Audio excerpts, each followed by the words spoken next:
All right, guys. Second video today on this. I wasn't planning to do that because I normally try to stick with maybe one video every couple of days. But after my last video on bricks and minifigs, the absolute giga chads in my Discord server showed me this article that was today, and I didn't know about this. So we're gonna go over it. So apparently, bricks and minifigs is giving in. They're gonna give the Legos back, according to them. So let's go through this. Lego reseller Bricks and Minifigs will return stolen Star Wars sets to collector, parting ways with controversial management.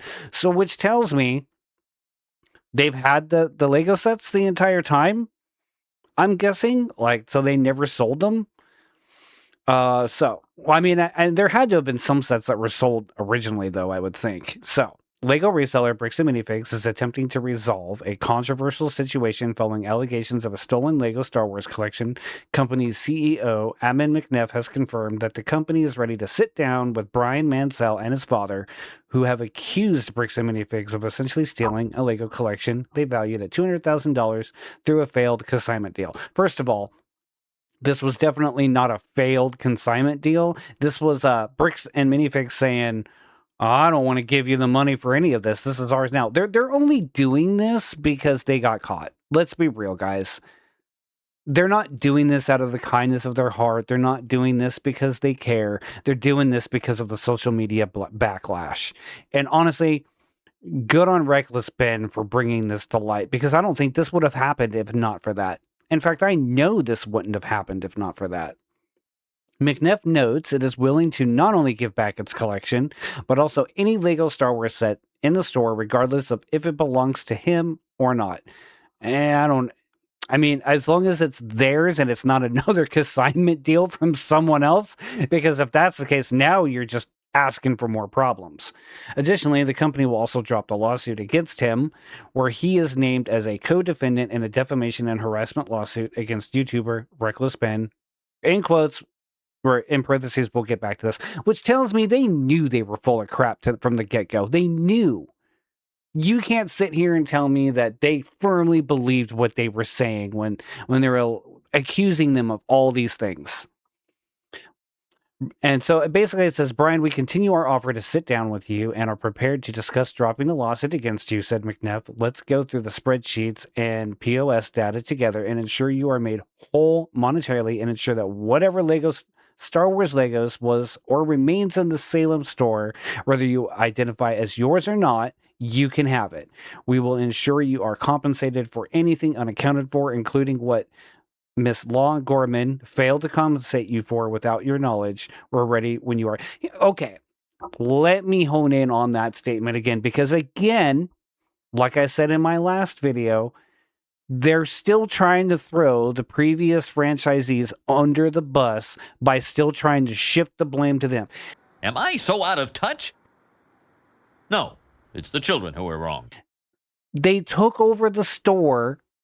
They were made aware by these franchisees about this, and they tried to ignore it. And now they're going to sit here and turn around and try to gaslight everyone and say, well, they're the ones who didn't pay for it, or they're the ones who messed it up. Now, give me a break.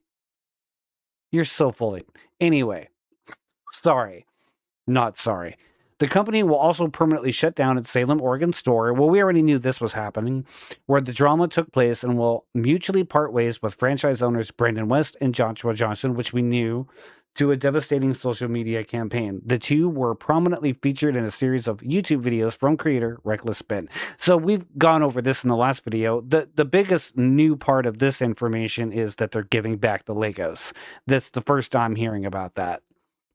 The company also claimed that previous store owner, Crystal Gorman, conducted an unauthorized, here we go again, an unauthorized consignment, something that Gorman has contested by showing consignments were allowed in a franchise contract. Yes, that was proven.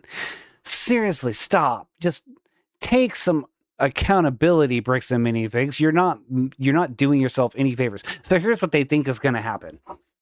They're trying to win everyone's hearts back by saying, hey, look, guys, we gave the Legos back. Meanwhile, those evil franchise owners, they're the ones that messed up. They're not fooling anyone. Certainly not me. constantly, yeah, that's the part that's pissing me off the most. Due to our commitment to a heightened level of due diligence in our investigation and lack of formal documentation produced by Mr. Hansel and the former franchisee Miss Long Gorman, there was proper documentation. It was shown in Reckless Ben's videos, like I stated before. We have found critical data, including 3 separate Star Wars lot spreadsheets, said Matt McNuff, COO Bricks and Minifigs. These included an unknown but accessible email account maintained by Miss Law Gorman. This evidence confirmed the new incoming franchisees who took over the location were not aware of nor prepared for the responsibilities of taking over a store from a forensic accounting review standpoint. This led to due diligence issues and coming to resolution with Mr. Mansell. I keep calling him Hansel. It's Mansell. That's my bad. Mr. Mansell, first an ex-franchisee, still had connections to, and in one instance, ownership of company marked data through a personal email account. When a collector came in, identified himself, and what he believed to be a formal, albeit undisclosed relationships with a former franchisee, it is unfortunate that Miss Law Gorman was not upfront about it. Yes, she was.